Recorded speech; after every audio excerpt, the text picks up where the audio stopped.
Ja, god dag alle sammen. Velkommen til dette nettmøte som vi har etter i dag, årsaket koronastøvne. Og i dag så får vi da høre Bjartna og Janne for å synge. Det er en nesten framførsel av de ene sangen.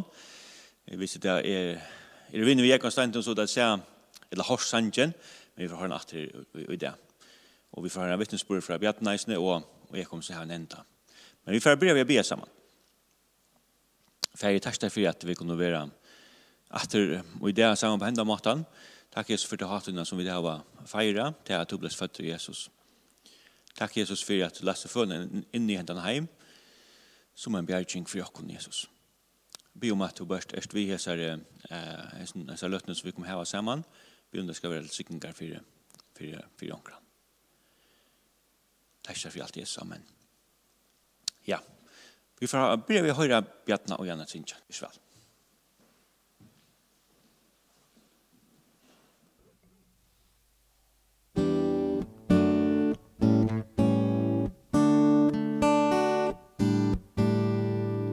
Gabriel angelen sänder vär Eloisa synda banne till Maria och jomfru han bojene bär som inte visste jag manne. Bad skall du fua, bad skall du bära som frälsare heimsen skall vera. Hirar och nåtlar och marskenea tar högt och jattlar atter Luste så bjärst och hon flötur när ta och änglarna flo och tatter Frälsare fötter i Davids stäge som bröda kan synda läge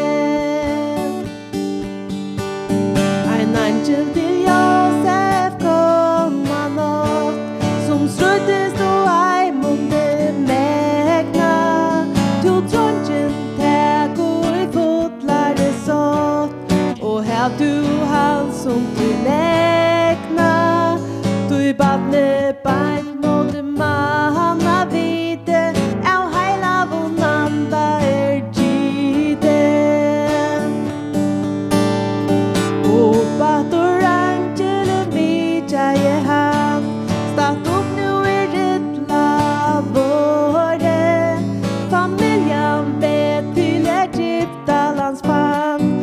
Flutt fra badna måre Herodes små tronja drömma han inna Men Jesus var ikke att finna Send du på flom boi och ver Jag ser fra trottar röje Äntlig var änglar tjockon her Som pastor av Herrans nöje Or Guds visa teman av sonnen Kärlaga Guds fyre månen Or Guds visa teman av sonnen Kärlaga Guds fyre månen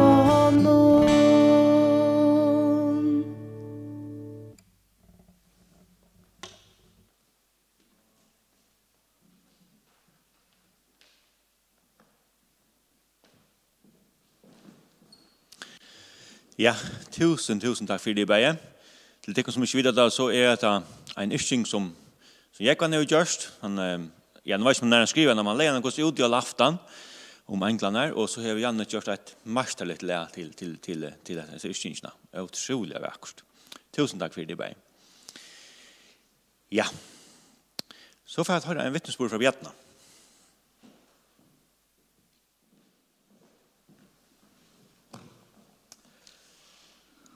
Ja, god kvöld. Eller även för det nog närskast kvöld. Nu tar jag detta vi sendt ut. Senaste år, eller senaste halva år, det som god til å ta seg, eller nekve med om omvending. Og føler kanskje at det kanskje være at använda det tema och i min liv det är vi att leva en omvändande livsstil och tycker det är en otroligt viktig pastor av Guds barn liv för jag vi skulle kunna uppleva Guds nåde och att leva i frälse fullt och till att vi är avhållande att leva och i omvändning att leva ljusen och att götta synder tror jag att trycket är att själv om vi kunde kanske ha varit frälst allt livet och jag halte själv att jag har varit frälst allt livet. Jag har gått för en tro allt livet och så är det kanske varit imisk torspunkt i livet någon här som jag har följt lyckas som ett. Eller här som det har varit sådana värre i livet någon här som jag kanske har haft en upplevelse vid god och så. Men det kan inte ske att ta blir frälst. Så att det är alltid att Guds barn tryckven är späklande blev till personliga vuxna mannatrick, hvis man kan säga det så. Men avhållande, själv om vi är frälst, så är det avhållande imus som hela ante mindre och nå som vi må få utdrag av liv. Och vi är minnas som kristen. Och vi kunde snava att vi lever i en heime, en fallen heime, och fullt av frestning, och vi har ett hjärtslikam som kan fresta oss. Och vi kunde snava. Och vi först så kanske läta vi stanna till och lunch alltså vi gör inte vi till vi åker löve som vi vet kanske ej vid 8 just och vi som hela inte mindre och kunna och då jag läser i Moseböckerna senast och jag läser på en det var kapitel 33 fra vers 12. Og Herren talar vi Moses av Moab-slattan vid Jordan, Araka, Jericho og sier, tala til Israels menn og sivet her, ta til koma iver Jordan inn i Kanans land, ta skulle til rek undan til kun atlar utbyggvar landsens, og beina 4 ötlun mynda verskon tarra, ötlun tarra støpt og myndun skulle til beina 4, og ryva nyer atlar offerhedjar tarra, til skulle leggja land i undertykkun og bygja det. Så jeg tykkun her vi givet landet til oknar, og tid skulle skifta landet suntur vi lodakast i middelen tykkara etter 8 greinon tykkara, så la seg fjellment at for Miglan arva lot og fament at Lutland arva lot. Det som kvarjon lodast vi lodkastet, det skal være hansara okn. Etter 18 fedra tykkara skulle tid skifta landet suntur middelen tykkara. Men reka tid ikkje uibyggvar landsens borstur undan tykkun, ta skulle teir som tid leta være etter av taimon, være torner ur eion tykkara, og brottur ui sujon tykkara. Og teir skulle trøntja tykkun i landen som tid byggvoi, og ta gjerri vi tykkun til som hei atla gjerri vi teir. Ja, det er øyelig alvarslitt til som stender ui her. Altså, god by urses med fer inn og inntekka Kanansland. Det er synd som man vil fer inn i frelsene, eller inn i okkara, inn i ta nudja løy vi god, ja. Og vi skulle inntekka det, og han ber Israels folk reka uppbyggarna undan sig och att täcka alla avgångsal och goda diskan borstur. Och till användning till okkon eisne att ui okkara nudja löna i samma god okkara nudja löy i samma god det har vi eisne avbyrd av att avhaltande rensokon och avhaltande täcka allt borstur som inte hör god till. Och så säger han till ändans att om det inte gör det, om vi inte täcka allt borstur så kommer det efter en bräck och så kommer det kanske hävna sig sätten, ja. Och ta ska inte säga att om vi inte, jag vet sucha kanske inte allt, vi tar blindvinklar och så, vi sucha inte allt som är i okra löv, ja. Men allt det som vi sucha, det har vi avbyrd av att röna gärna vi och få borstur, ja. Och heter en, man kan säga att det är en nollhuktion. God säger, här ska inte vara efter till det för in i Kanans land. Så jag tar inte bara att plava det koncepten. Och jag har alltid väldigt allvarsligt att han säger att så att han säger till ändans och tar ger vi tickon till som jag attla ger vi tar. Alltså och så tackar det i okra liv så är det också allvarsligt så vi väljer inte ger vi synden i okra liv. Så kan det kanske ända vi tog att vi måste vanvira Guds nåd.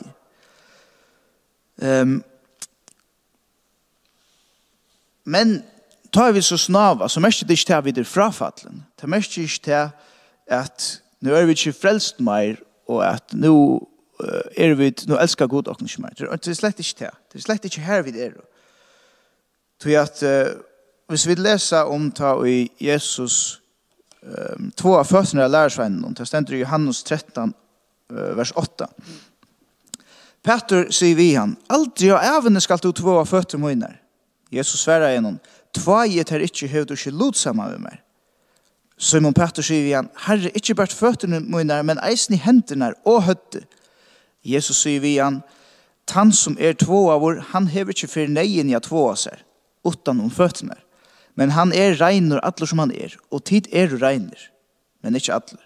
Og da mente han vi Judas. Men han sier tid alle reiner, og vi som trykker god, som har tidsmøter, hvis vi trykker Jesus og har tidsmøter frelsen fra honom, vi rensa, vi rein, men føttene må rensas av oss. Vi må løyva Jesus i rensa av føtter, ta vi og i nøyene, ta vi løyva honom at slippe inn avhaldande i rensa av. Om vi ikke løyva honom til, så sier han, så har du ikke lot sammen med meg. Det alltid nok så alvarsligt. Så okkara arbeid ikke til å være perfekt, det kommer ut omgang til å være, men okkara arbeid avhaldande at arbeide vi tog som hele andre minner okkara, og arbeide vi tog som vi sutjer i okkara liv. At lujast honom, at være mer og mer lik Jesus. Og det stender eisen i Filippe Braun 2:12. Tess vekna elskar og munner, lykka som tid alltid har vært lytner, så arbeid ikke bare som ta i tjastator, men nå negv meira ta i frastator, opp og atikkare ekno frels og vi øtta og bivan. Så han anmenner der om at arbeid på frelsene vi øtta og bivan, ikke arbeid på å bliva frelst, det langt frelster, men arbeid på at han nødja liv, arbeid på at han frelsene der heva finnes ikke.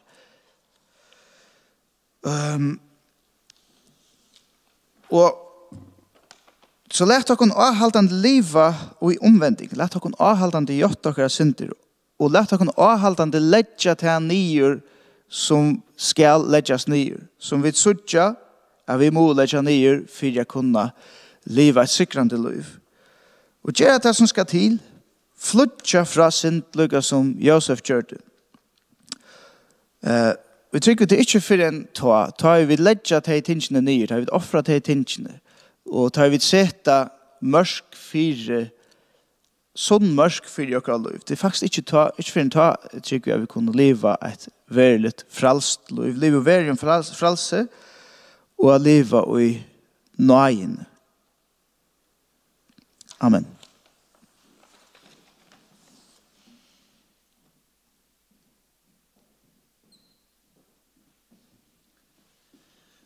Tusen takk for Bjarne, for han har vittnesbåren. Jeg husker ofte det som Bjarne nevnte, jeg leser opp det som lærersvann sier at han vil ikke bare två som føttene, men mellom kroppen. Jeg kjenner meg ofte at jeg er ofte en time.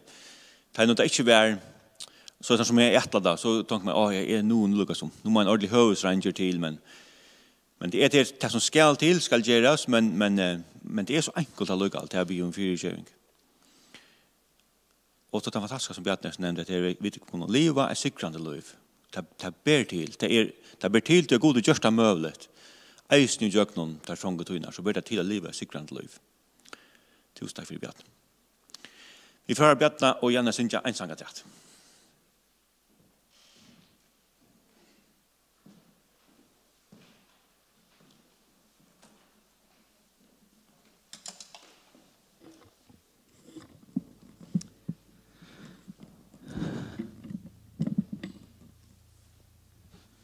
Vi får synja leime god av løsens ved. Helt utrolig gå salmer, stersk år.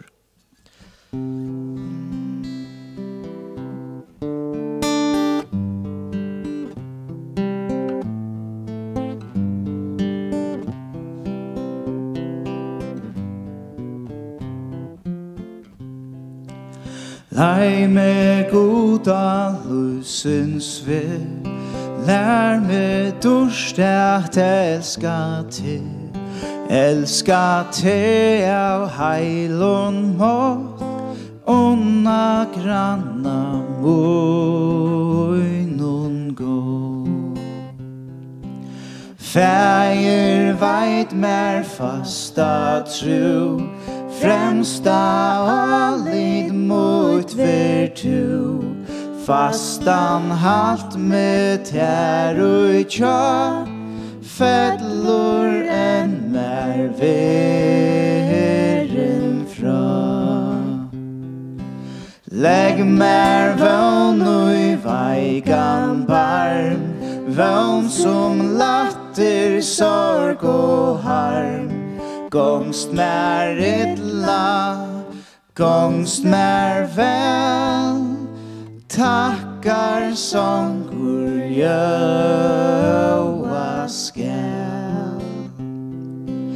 Homo stankar ur mer vois mer klakt mot eie breg, fals og øvund hat ska tra, kære fægir halt mer fra. Lät mig vinna salar fri, og tandlein som værer vi, ta mot hjärsta meira i slä, himna krono giv tu mer.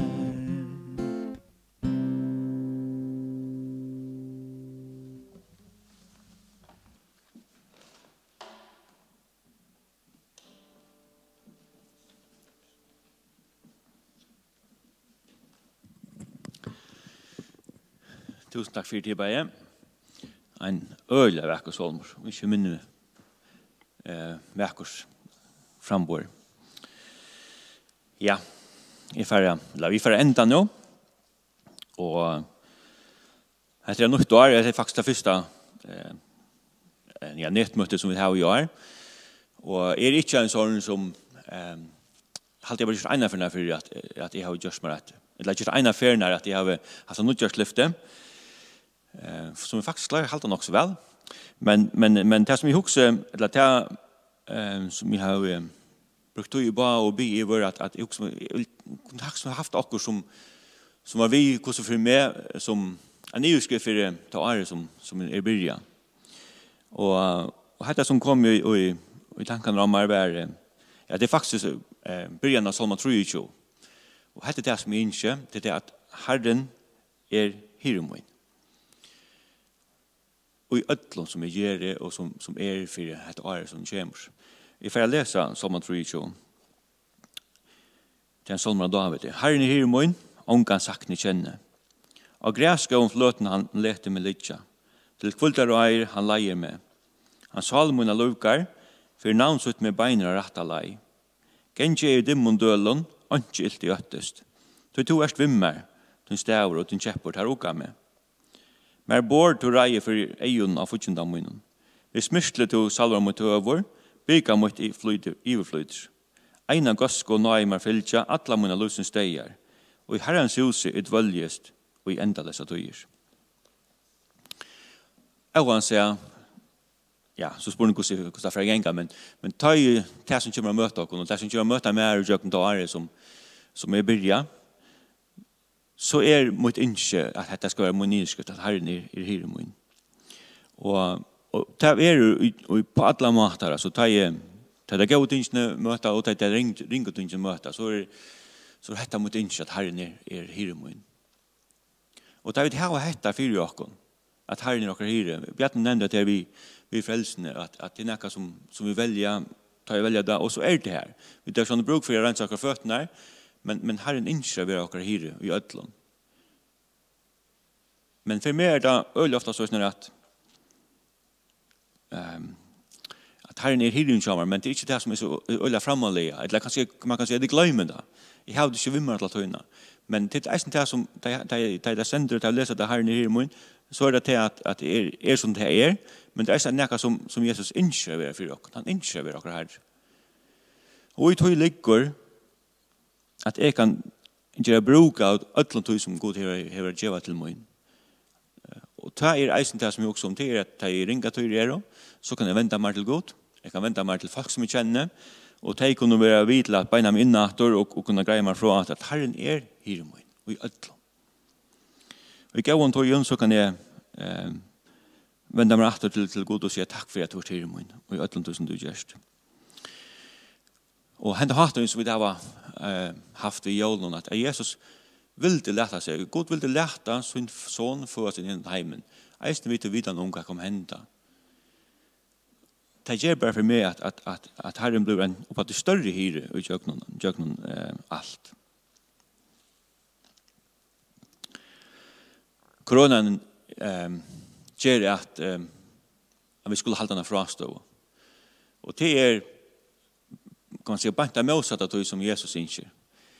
Men jeg tror at Gud kan være atlasan, så Jesus kan være atlasan, så det ikke heller ikke korona som skapar ensamme et eller annet frastå fra Gud.